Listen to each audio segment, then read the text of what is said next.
Hi, everybody. This is Sheila and Rhonda, sharing with Sheila and Rhonda. And how are you today, Sheila? I'm very good. I'm very good. Excellent. All right. So we are also back again at Spring Lake Park in Penfield, right on Whitney Road. We really like this actual park because it's got the flowing water behind us, which is great. So today what we're going to talk about programming, old programming, and how we sometimes have to reprogram ourselves from the old tapes that we learned a long time ago, and also new tapes from encounters that we have with people. So we're going to talk about programming. Yeah, So programming. What happens with you? What do you feel when you hear the word programming? What comes to mind for you? The first thing that comes to mind is children are to be seen and not heard. Oh boy, that was a big one for me. I didn't realize all the things that I carried on from my childhood about children should be heard and not seen, should be seen and not heard. And with my own children, which I have three, by the way, three grown ones, You're five. such a mother. I know, and I. In many ways, I'm a mother. I'm a mother and a grandmother. I'm a sister and a friend. I'm all that. But the programs that still go in my tapes in my head is old stuff that kind of keeps me stuck. And we talk about staying staying out of the old negative behaviors that we had. And one of it is the programming that we had. We don't realize that we sound like our parents or do like our parents or act like our parents, but old programming is kind of in us. I like to look at old programming as like we have to upload the computer, change the program in it. Yeah. And sometimes it's hard to do, but a lot of us kind of understand that. And as parents, grandparents, friends, it's like a lot of things trigger us. At least for me, it does. Well, a good example is like when being wrong. Why does one feel ashamed when they're wrong?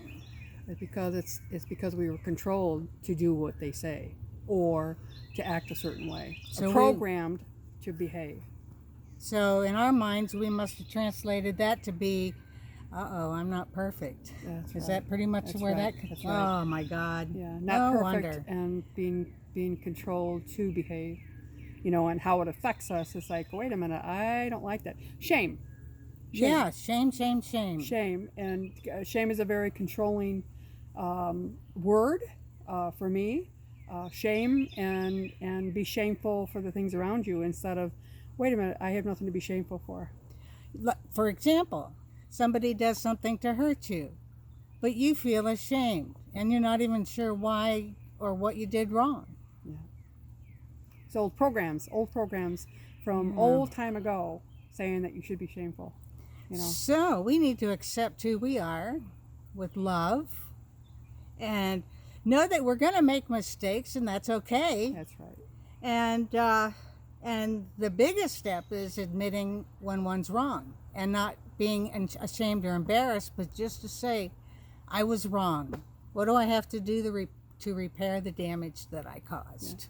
Yeah. Also for me is a lot of times people will say things about me that I didn't realize how I was acting or behaving, and acting more like my parents or my mother or a comment, and they'll say something and we get real defensive, say, no, I can't be.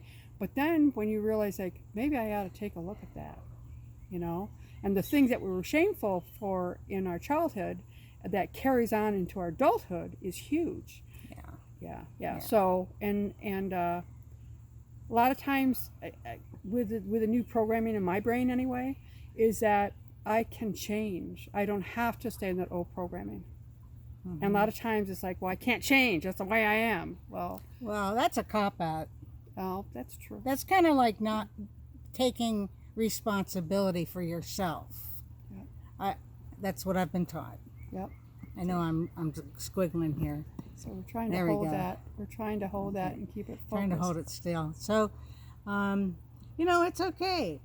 But we also have to remember that other people are allowed to make mistakes too. It's not just about us, and they may or may not be able to admit that they're wrong, but just acknowledge if it's as simple as acknowledging it within yourself. Okay, they're not able to say that they were wrong. That's not my problem. I don't own that. So let it go. Yeah. And just make sure that you don't do something that you don't like in them. Yeah. Ins- Yeah. Instead of pointing at them and saying, well, you do this and you do that. Well, you know, it's like looking in a mirror when people say that. Hate to say it. Yeah. And also to look really inside them, or really what's going on. It's like it's deeper issues that are deep inside, and that's the old programming. True. And a lot of people, you know, when they're confronted with stuff about themselves, they get really defensive. Yes. And we don't have to be defensive. We can just, you know, another way is that when somebody wants you to argue with them, you can, and they can say, well, don't you understand? Don't you agree with me? And you can say, well, you may be right. You may be right in what you're thinking or saying, but that doesn't mean that you have to argue with them, Correct. because they really don't know any different. All arguing does is escalate the situation, That's true. and the voices get louder, and then it ends up nothing gets accomplished. Yeah. So you're spinning your wheels. Everybody is. Yeah. You know, we talk about these subjects about looking at ourselves and the way we behave around people, and really it's our choices, how we want to live our lives. You know, I don't want to live in those old tapes, No. those old programming. No, No. no. And I want to learn from my mistakes, and then I can look back and see how much I've grown when people don't have to affect me the way they did before. Yes. And when you can laugh at yourself when you mimic your parents, you know that you've come a long way, and that life is good. And we always, I'm giggling because I always remember saying, I'm never going to be like my I mother know! and father. I'm Oh my never going to God. say Do that. you know anyone who hasn't said that and then has? And those are the words that come out of your mouth. They say, where the heck did that come from? Famous That's the last programming. I love that. So. Well, you know, infants and children, their first design is to copy. Well, that's exactly. And that's why the first 7 years of your life is so important. You know, as parents, you know how we behave and how we talk and behave around our children, how it's affecting our children, and that's where the programming comes in. You know, and later on when we're around our friends and they say, you're just like your mother, you're acting just like your mother or whatever, it's like, oh, I'm not like my mother. It's like, yeah, you are. You know, it's like, oh, then you have to take a look at it and say, you know, you may be right. Sometimes they are right. So that's the reflection. You know, take a look at yourself. You know, and so that's what I like about the change about myself. We were talking about baby boomers. We're not going to go on too much longer, but we were talking about baby boomers and the things that we've experienced and all the changes. Oh my goodness. Beautiful, beautiful changes. Well, I will share one quick story about a girl I used to work with when I was in the cubicle world. She came home she got to work one morning and she's going, oh my gosh. I said, what's going on? She said, my daughter has become a mini me. I've got to change. So I gave her, we had a good laugh over it, but I gave her a lot of credit for recognizing it. Yeah, that's right. Because her daughter's just mimicking her. She was about, 2 or 3, something like that. And then an article I read recently was, well, when your child reaches 2 and is saying no all the time, what did you say to them when they were younger? No, don't do that. We love talking about stuff like this. We do. We have to laugh.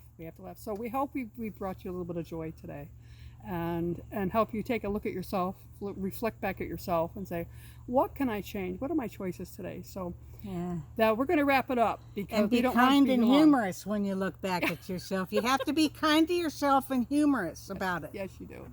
So, Okay. Thanks Okay. for watching. Thanks for watching today, and we'll see you next time. And be sure to comment or share. Yes. Thank you very much. Bye-bye now.